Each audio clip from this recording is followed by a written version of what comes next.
Le débat du Grand Direct, on va s'intéresser ce soir à plusieurs thèmes qui commencent à lancer cette élection en Israël. On parlera d'une campagne qui semble être plus agressive envers Netanyahou, en tout cas de la part de la gauche et de l'Union sioniste. On parlera du dernier sondage dans un instant. Et puis on évoquera également ce fameux débat que veulent organiser plusieurs chaînes israéliennes, débat en télévision entre tous les candidats. Ça ne se faisait pas ici, ça pourrait se faire là, sauf que Netanyahou laisse planer le doute quant à sa participation. Ça tourne beaucoup autour de lui. On regarde tout d'abord un thème justement oublié peut-être de cette campagne, c'est le vote de la minorité arabe israélienne. Traditionnellement, elle est dans l'abstention, mais cette année, il y a une liste unie arabe qui se présente pour la Knesset, ce qui pourrait peut-être modifier la donne. Reportage de Mohamed Majdali, tout de suite. Votera, votera pas. Depuis 1949, les citoyens arabes d'Israël ont la possibilité de voter pour élire leurs représentants au Parlement israélien. Plusieurs partis politiques arabes existent et diffèrent selon leur idéologie nationale, religieuse ou économique. Mais ces dernières années, beaucoup d'électeurs arabes ont décidé de ne plus exercer leur droit de vote. Je ne crois pas que j'irai voter. Tant qu'il n'y aura pas de changement, je ne voterai pas. Leurs raisons pour ne pas voter varient. Certains pensent que la représentation du secteur arabe dans le Parlement israélien est inefficace. D'autres pensent que les députés arabes en place ont trahi leurs électeurs et négligé les revendications de la population arabe. Moi, je boycotte les élections pour des raisons idéologiques, car je ne crois pas que le Parlement israélien soit une institution légitime. Ne pas voter fait partie de nos droits. Ce n'est pas une question de paresse ou de manque d'implication. Récemment, une nouvelle campagne a été lancée pour expliquer le choix de ceux qui ont décidé de ne pas voter aux prochaines élections législatives. La raison principale est que nous avons perdu foi en l'État d'Israël au niveau politique et économique. Mais une question demeure, pourquoi les électeurs arabes estiment qu'ils sont mal représentés, malgré la présence d'un nombre non négligeable de députés arabes à la Knesset? Et entre ces différentes idéologies de boycott, la rue arabe se retrouve déchirée à quelques semaines des prochaines élections législatives. Alors, on va apporter un premier commentaire justement à ce sujet. Bonsoir Elisabeth Garot, vous êtes membre de l'Union sioniste, c'est donc l'Union du Parti travailliste et de Tzipi Livni. Bonsoir à vous Jérémy Halimi. Bonsoir. Vous représentez le parti Foyer Juif, donc Bayit Yehudi. Et Dror Even Sapir, bonsoir, analyste politique donc sur I24 News. Un mot d'abord sur cette réalité ou pas. C'est vrai que c'est une tradition, on va dire, que le vote arabe est une inconnue ici parce qu'il n'a pas... Oui, alors effectivement, les Arabes israéliens s'abstiennent davantage que les Juifs israéliens, mais aux dernières élections, on avait constaté une légère augmentation du taux de participation également en milieu arabe. Et là, la grande inconnue, c'est vraiment véritablement l'une des grandes inconnues de ce scrutin, à quel point cette liste d'union, et c'est une première, que tous les partis arabes, malgré leurs différences idéologiques qui sont réelles, sont parvenus à constituer une liste commune. Est-ce que cela va booster le taux de participation parmi les Arabes israéliens, malgré les appels au boycott, malgré les courants au sein de la société arabe israélienne qui appellent à boycotter traditionnellement les élections nationales en Israël? Est-ce qu'on va assister à un changement? Là, pour l'instant, les sondages, le dernier sondage en date donne 12 mandats, donc un de plus si l'on met tous les partis arabes ensemble à cette liste commune. C'est mieux que ce qu'ils faisaient auparavant, mais c'est pas encore le grand tremblement de terre promis et annoncé par les tenants de cette union lorsque cette union a été réalisée. Ça reste tout de même un point d'interrogation. On sait que les instituts de sondage ont parfois des difficultés à prévoir le comportement électoral des Arabes israéliens. Ouais. Alors Elisabeth Garot, ça pourrait faire pencher la balance ou pas, cette liste arabe unie pour justement le camp sioniste qui en aura peut-être besoin, l'Union sioniste? Je crois qu'elle s'est positionnée assez clairement en refusant systématiquement toute entrée dans une coalition quelle qu'elle soit, puisqu'ils ont même considéré que le camp sioniste, ils l'appellent les coups de bête pour certains. Donc malheureusement, effectivement... Donc il n'y a aucune chance de coalition soutenue, même pas sans participation, mais soutenue par les partis arabes à la Knesset? À ce qu'ils disent, aux dernières nouvelles, je crois qu'on est tous pareils.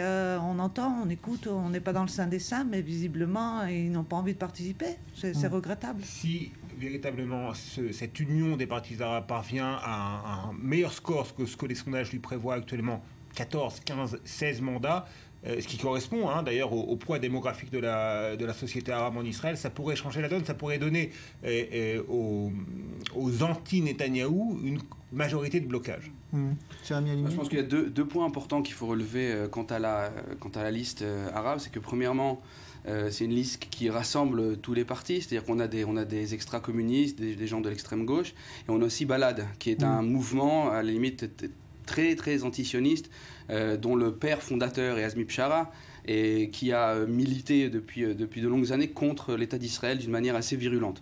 Donc ça, il faut le prendre en compte. Quand les Arabes d'Israël votent pour cette liste jointe, commune, ils votent aussi pour Balad, ils votent aussi pour Hanin Zouabi. On sait ce qu'elle a fait.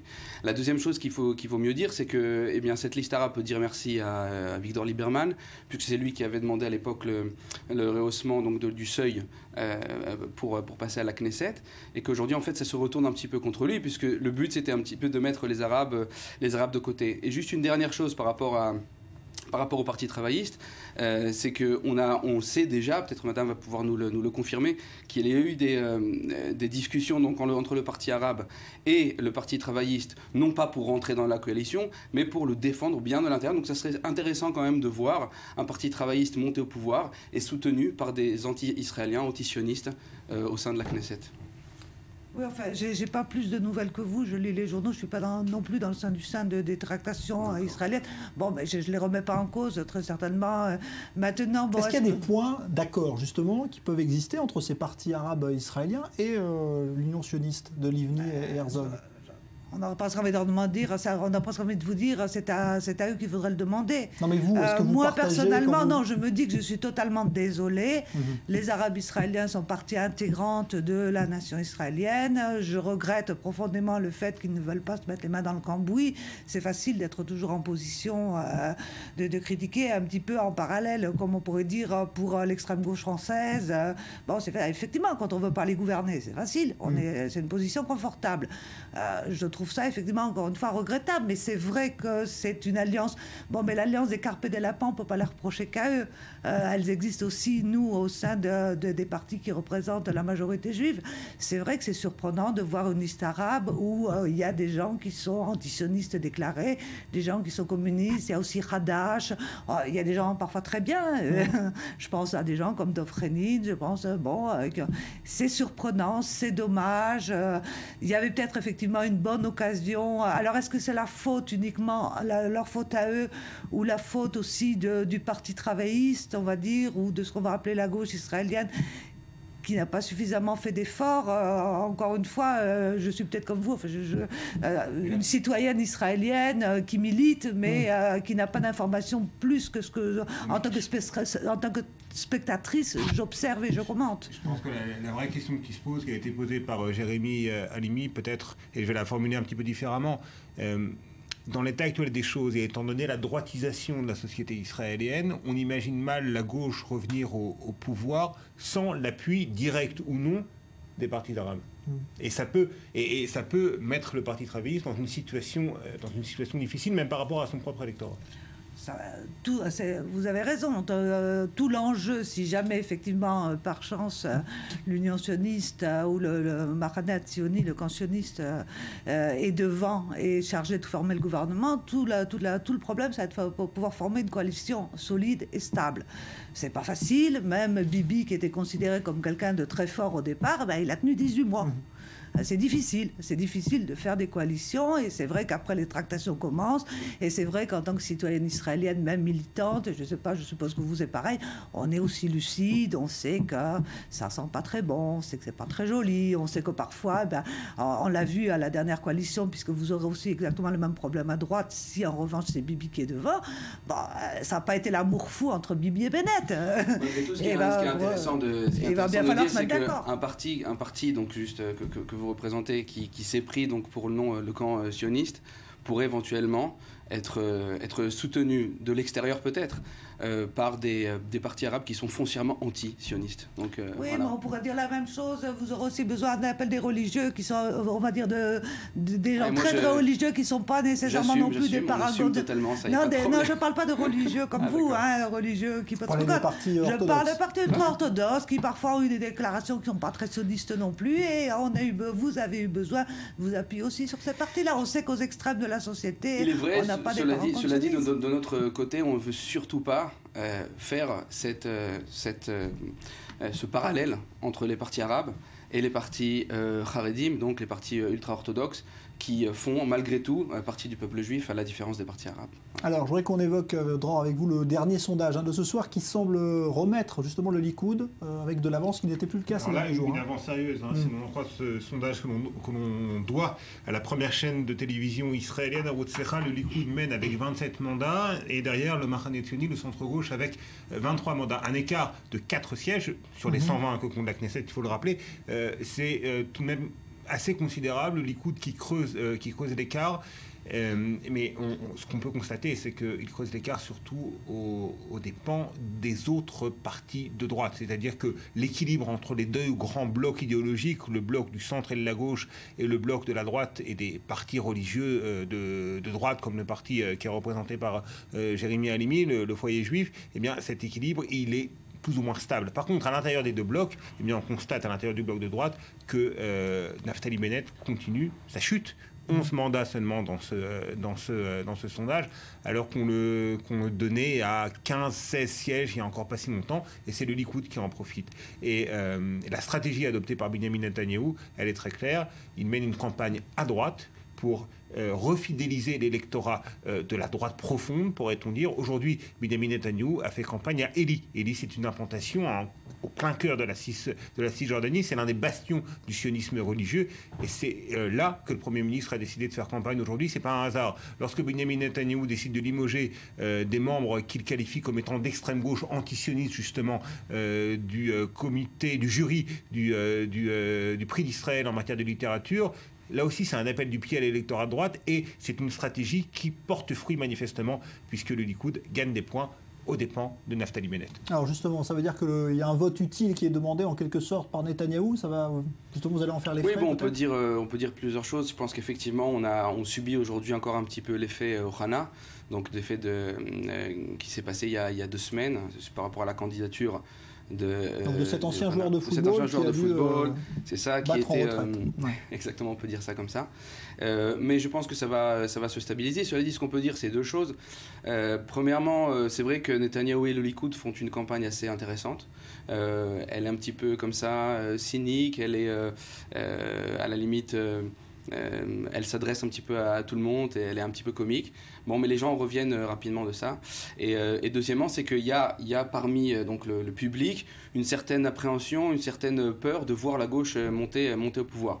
Cela dit, ce qu'il faut dire aux spectateurs, aux gens qui nous regardent et qui nous écoutent, c'est qu'on se rappelle des réflexes de Benyamin Netanyahou à chaque fois après les élections, de s'adresser directement au parti de gauche pour former un gouvernement d'union nationale. Même s'il a dit le contraire avant. Même s'il a dit le contraire avant, on l'a vu en 2012, on l'a vu en 2009. C'est quand même assez extraordinaire. Il est vrai que les appels qu'il fait à la droite avant les élections se répètent. On en a l'habitude. Les gens connaissent et savent exactement. Il a été en Judée-Samarie plusieurs fois ces derniers jours. Cela dit, pour avoir un gouvernement de droite fort, ce qu'il faut faire, c'est voter pour le foyer juif pour être sûr de bien tenir Netanyahou par la droite. Alors, Elisabeth Garraud, vous avez l'impression que Netanyahou se réadressera à la gauche peut-être une fois le scrutin passé? Je pense que l'analyse de Jérémy, pardon, oui, je me souvenais, Halimi, mais pas Jérémy.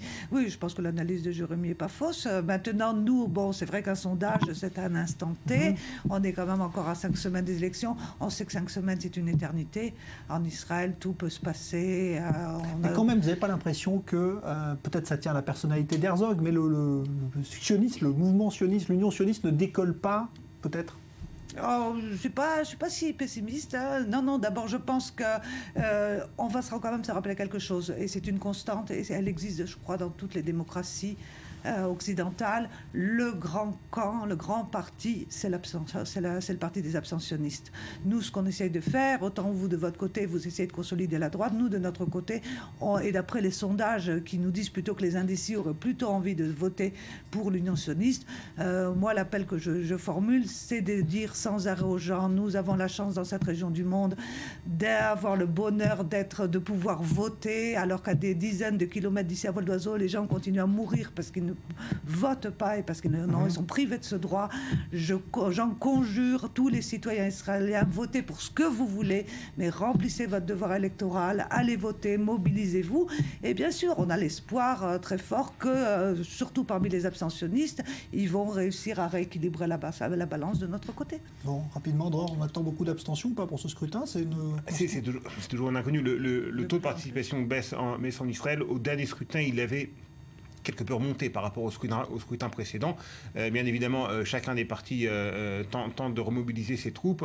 Et effectivement, les abstentionnistes ont plutôt tendance à pencher vers le centre-gauche, d'après les derniers sondages. Donc c'est bien évidemment une cible de Yitzhak Herzog et de Tzipi Livni. On a vu tout à l'heure dans votre journal à quel point le camp sioniste a changé de stratégie. Il adopte une campagne beaucoup plus agressive, beaucoup plus dure. On ne sait pas si ça va porter ses fruits. Merci, Dror Ben-Sapir. Merci à vous, Elisabeth Garot. Merci à vous, Jérémy Halimi. Évidemment, il reste encore un bon mois de campagne, donc on a le temps de voir tout cela évoluer et on suit ça de près, évidemment, sur i24 News. On vous proposera même d'ailleurs un sondage chaque semaine, maintenant que l'on va se rapprocher du fameux jour J.